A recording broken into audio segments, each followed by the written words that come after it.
terasa sudah 32 hari kami melaksanakan KKN di Desa Bulangan. Pengabdian dan usaha yang telah kami lakukan di sana akan menjadi bekal untuk mencapai kesuksesan kami nanti. Banyak sekali kenangan yang tak akan pernah kami lupakan. Kenangan tersebut kami rangkum dalam video dokumenter berikut.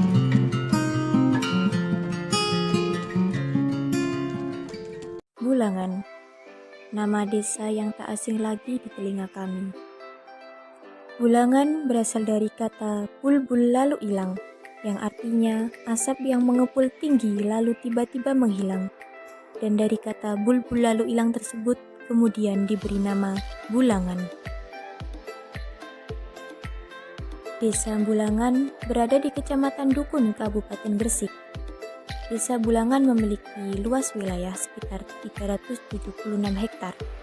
Secara geografis, Desa Bulangan dibatasi oleh beberapa desa sekitar. Di sebelah utara, Desa Bulangan berbatasan dengan Desa Wonokerto. Di sebelah barat, Desa Bulangan berbatasan dengan Desa Sawo. Di sebelah selatan, Desa Bulangan berbatasan dengan Desa Gedong-Kedoan. Dan di sebelah timur, Desa Bulangan berbatasan dengan Desa Bangeran, Kecamatan Dukun, Kabupaten Gresik. Desa Bulangan terdiri dari 6 RW dan 13 RT dengan jumlah penduduk sekitar 2.500-an jiwa yang terdiri dari 700 kepala keluarga. Di bidang ekonomi, mayoritas pencaharian masyarakat Desa Bulangan adalah sebagai petani. Selain petani, masyarakat Bulangan juga bekerja sebagai buruh tani, pedagang, peternak, guru, TKI, dan tukang. Potensi Desa Bulangan sendiri berada pada pemanfaatan lahan pertaniannya yang begitu besar, baik lahan persawahan maupun lahan tegalan. Di musim kemarau, masyarakat Bulangan memanfaatkan lahan persawahannya untuk menanam jagung dan palawija. Sedangkan di musim hujan, masyarakat Bulangan menanam padi sebagai kebutuhan pokok mereka.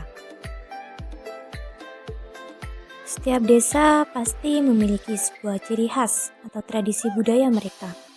Desa Bulangan juga tak lepas dari tradisi budaya tahunan yang menjadi ciri khas desa. Tradisi itu adalah sedekah bumi. Hampir setiap desa memiliki tradisi sedekah bumi sebagai warisan leluhur. Sebelum tradisi sedekah bumi dilaksanakan, biasanya masyarakat Desa Bulangan melakukan satu kegiatan yang menjadi kebiasaan Desa Bulangan setiap tahunnya, yaitu ngubek serumbung. Ngubek serumbung sendiri adalah kegiatan berebut ikan di sebuah serumbung atau tambak milik desa yang diisi berbagai macam ikan oleh warga setempat. Dalam kegiatan tersebut, warga sangat antusias dan semangat untuk mencari ikan dengan berbagai macam peralatan, seperti sasak, serok, bahkan tangan kosong. Mereka sangat senang ketika mendapatkan ikan yang mereka incar. Sedangkan peringatan sedekah bumi sendiri dilaksanakan kurang lebih 1 bulan setelah ngubek serumbung. Rangkaian acara sedekah bumi yaitu doa bersama dan istighosa yang diikuti oleh seluruh warga desa dan tokoh masyarakat. Selain itu, dalam acara sedekah bumi, masyarakat Desa Bulangan juga membuat seperti gunungan yang di dalamnya ada beberapa bahan makanan pokok seperti sayuran, buah, dan lain-lain. Masyarakat Desa Bulangan juga memiliki kegiatan yang menjadi kebiasaan warga desa atau yang disebut dengan kegiatan rutinan, seperti khataman Al-Quran, tibaiyah, yang dilaksanakan setiap hari secara bergiliran di setiap lingkungan atau RW. Kegiatan tersebut biasanya diikuti oleh ibu-ibu setempat, dan kadang tibaiyah yang diikuti oleh bapak-bapak dilaksanakan di masjid setiap hari Jumat atau hari-hari tertentu saja. Selain kegiatan itu, ada kegiatan mingguan yang dinamakan Jumat Legian, yaitu kegiatan tahlil dan istighosa setiap Jumat Legi yang dilaksanakan di masing-masing lembaga pendidikan di Desa Bulangan. Desa Bulangan adalah salah satu desa di Kabupaten Gresik yang berkembang cukup baik. Itu terbukti dengan adanya berbagai fasilitas yang memadai di sana, seperti banyaknya fasilitas keagamaan dan fasilitas-fasilitas pendidikan. Fasilitas keagamaan contohnya ada masjid dan beberapa musola yang berfungsi dengan baik yang digunakan untuk beribadah oleh warga desa. Sedangkan fasilitas pendidikan yang begitu banyak di sana meliputi SPS atau Taman Posyandu Edukasi Ibu, TK, Taman Kanak-Kanak Dharma Wanita, TK atau RALP Ma'arif Miftahul Ulum, MI Madrasah Ibtidaiyah Miftahul Ulum, SD Sekolah Dasar 278 Gresik, MTS Al-Karimi 2, Madin atau Madrasah Diniyah Al-Ihsan, Madin Raudatul Firdaus, Pondok Raudatul Firdaus, dan Taman Pendidikan Al-Quran atau TPQ Al-Ihsan. Namun, dari sekian banyak jumlah penduduk, fasilitas keagamaan, dan fasilitas pendidikan yang ada di Desa Bulangan, sudah barang tentu setiap desa tidak akan lepas dari berbagai permasalahan yang ada, baik di dalam permasalahan di bidang pendidikan, di bidang ekonomi, maupun di bidang sosial. Kami, mahasiswa KKN PAR IAITABA, sepakat untuk menindaklanjuti permasalahan yang ada di bidang pendidikan dan di bidang ekonomi. Kenapa kami menindaklanjuti permasalahan tersebut? Itu kami dapat setelah kami melakukan observasi dan wawancara serta menganalisa permasalahan yang ada melalui tools atau media dalam KKN PAR yang digunakan untuk melihat permasalahan yang paling tinggi rankingnya. Kami merasa bahwa permasalahan yang perlu ditindaklanjuti adalah permasalahan di bidang pendidikan dan di bidang ekonomi. Awalnya, kami berada di lembaga pendidikan untuk ikut serta mengabdi dan menyalurkan ilmu kami, untuk membantu mengajar di kelas yang kosong atau membantu kegiatan sekolah saja. Selain membantu kegiatan sekolah, kami juga melakukan observasi serta wawancara untuk melihat problem apa yang terjadi di lembaga pendidikan. Wawancara kami lakukan pertama kepada kepala sekolah dan kemudian kepada guru-guru yang ada di lembaga pendidikan. Setelah kami melakukan wawancara, kami mendapati bahwa ada satu permasalahan yang mungkin akan membantu kami dalam kegiatan KKN PAR ini, yang itu berada di lembaga pendidikan MI Miftahul Ulum.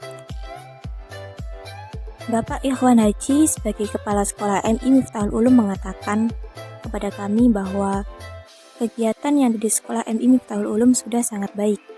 Namun, dalam pembelajarannya masih perlu ada bimbingan langsung terhadap guru-guru mengenai implementasi kurikulum merdeka. Beliau juga mengatakan dari sekian banyak guru di MI Miftahul Ulum, baru beliau saja yang mengikuti workshop implementasi kurikulum merdeka.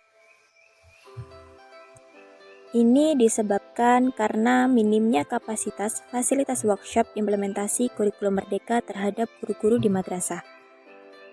Fasilitas workshop IKM yang kurang memadai menjadi faktor terhambatnya pelaksanaan workshop IKM di madrasah. Permasalahan ini menjadi PR utama kepala sekolah demi kemajuan pembelajaran di MI Miftahul Ulum. Karena permasalahan ini mengakibatkan pengelolaan kelas dalam proses pembelajaran terhadap IKM kurang maksimal. Guru-guru juga mengajar tidak sesuai dengan kurikulum yang diterapkan. Pengelolaan kelas yang monoton membuat siswa menjadi bosan ketika pembelajaran berlangsung, seperti metode pembelajaran serta strategi pembelajaran yang begitu-begitu saja membuat siswa tidak akan semangat dalam proses pembelajaran. Setelah kami melakukan observasi dan wawancara, serta berdiskusi langsung dengan kepala madrasah, kami sepakat untuk mengadakan program workshop IKM sebagai penunjang pemahaman guru terhadap implementasi kurikulum merdeka. Dalam workshop implementasi kurikulum merdeka, guru-guru akan diberi materi mengenai implementasi kurikulum merdeka dengan baik sesuai dengan aturan-aturan yang ada. Mereka akan diberitahu bagaimana cara mengajar dengan baik, mengelola kelas dengan baik, serta menggunakan metode dan strategi dengan baik. Dalam kegiatan workshop atau pelatihan ini, guru-guru akan mendapat pengetahuan tentang elemen-elemen serta komponen yang ada di kurikulum merdeka, termasuk P5, yaitu proyek penguatan profil pelajar Pancasila. Dari P5 tersebut, guru-guru akan ditugaskan untuk membuat modul mengenai P5. Modul P5 ini merupakan hasil atau tindak lanjut dari workshop implementasi kurikulum merdeka yang telah dilakukan. Modul P5 ini juga bisa menjadi jembatan untuk guru-guru dalam proses pembelajaran di kelas sebagai implementasi kurikulum merdeka yang telah diterapkan. Jadi, permasalahan yang kita ambil di bidang pendidikan adalah minimnya pemahaman guru terhadap implementasi kurikulum merdeka. Dan kemudian kami mengadakan program workshop IKM sebagai jembatan supaya guru-guru lebih paham dan lebih mengerti tentang bagaimana implementasi kurikulum merdeka. Kemudian tindak lanjut yang dilakukan yaitu dengan pembuatan modul P5. Setelah kami melaksanakan program workshop IKM sebagai upaya menangani permasalahan di bidang pendidikan, kami menganalisa permasalahan yang ada di bidang ekonomi mengenai kemampuan manajemen pemasaran dalam era digital yang belum dikuasai secara maksimal oleh warga desa Bulangan, apalagi warga desa yang memiliki usaha UMKM. Setelah kami melakukan observasi serta wawancara, ternyata kami mendapat informasi bahwa masyarakat desa Bulangan banyak yang memiliki usaha mikro kecil menengah atau UMKM. Namun terdapat kekurangan yaitu dalam manajemen pemasarannya yang hanya melalui mulut ke mulut saja. Padahal hal ini apabila memanfaatkan digitalisasi atau media sosial, maka strategi pemasaran mereka akan sangat mudah dan menarik. Mengetahui hal tersebut, kami berdiskusi langsung dengan para pelaku UMKM dan berkolaborasi dengan ibu-ibu PKK setempat untuk menganalisa permasalahan dan menyelesaikan permasalahan tersebut. Kami bersepakat untuk mengadakan workshop strategi pemasaran di era digital, supaya untuk meningkatkan motivasi masyarakat demi kemajuan UMKM-nya. Kegiatan workshop tersebut kami lakukan sebagai penunjang program kerja kami sebelum kami kembali ke kampus kami. Karena kegiatan workshop tersebut kami laksanakan 3 hari sebelum kepulangan kami, maka kami bersama kepala desa sepakat untuk sekaligus mengadakan acara perpisahan KKN Par IAI Taba sekaligus dalam acara workshop tersebut. Namun, kegiatan perpisahan kami tidak hanya dalam acara workshop itu saja. Kami bersepakat untuk sowan langsung dan mendatangi langsung para tokoh masyarakat, perangkat desa, warga sekitar, serta lembaga-lembaga pendidikan yang telah mau menerima kami dengan baik.